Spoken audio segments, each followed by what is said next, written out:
मध्य रेल्वेवरील महत्त्वाचं जंक्शन असलेल्या नेरळ रेल्वे स्थानकाचं सौंदर्य काही अज्ञात व्यक्तींनी लावलेल्या जाहिरातींच्या स्टिकर्समुळं विद्रूप झालंय. स्थानिक परिसरातील लिफ्ट, पादचारी पूल, स्कायवॉक, तिकीट घर परिसर आणि इतर अनेक ठिकाणी घडी पॅकिंग व्यवसायाची जाहिरात करणारे स्टिकर्स मोठ्या प्रमाणावर लावण्यात आले आहेत. विशेष म्हणजे हे स्टिकर्स कोणत्याही आकर्षक डिझाईनची नसून साध्या जेरॉक्स प्रतीच्या स्वरूपातील आहेत. मात्र स्थानकाच्या जवळपास प्रत्येक मोकळ्या जागेवर हे स्टिकर्स चिटकवण्यात आल्यानं नेरळ स्थानकाचं सौंदर्य बिघडलं असल्याची भावना प्रवाशांनी व्यक्त केली आहे. गेल्या काही वर्षात नेरळ स्थानकाच्या विकासासाठी कोट्यवधी रुपयांचा निधी खर्च करण्यात आलाय.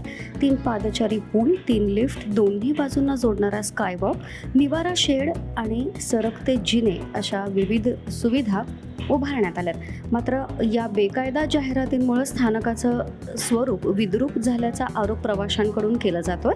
प्रवाशांच्या मते स्थानकात RPF, GRP आणि होमगार्ड यासारख्या सुरक्षा यंत्रणा तैनात असताना इतक्या मोठ्या प्रमाणात स्टिकर्स लावले गेले आणि त्याची कोणालाही माहिती झाली नाही, हे आश्चर्यकारक आहे. त्यामुळे स्थानकातील CCTV फुटेज तपासातून संबंधितांवर कठोर कारवाई करण्याची मागणी करण्यात येत आहे.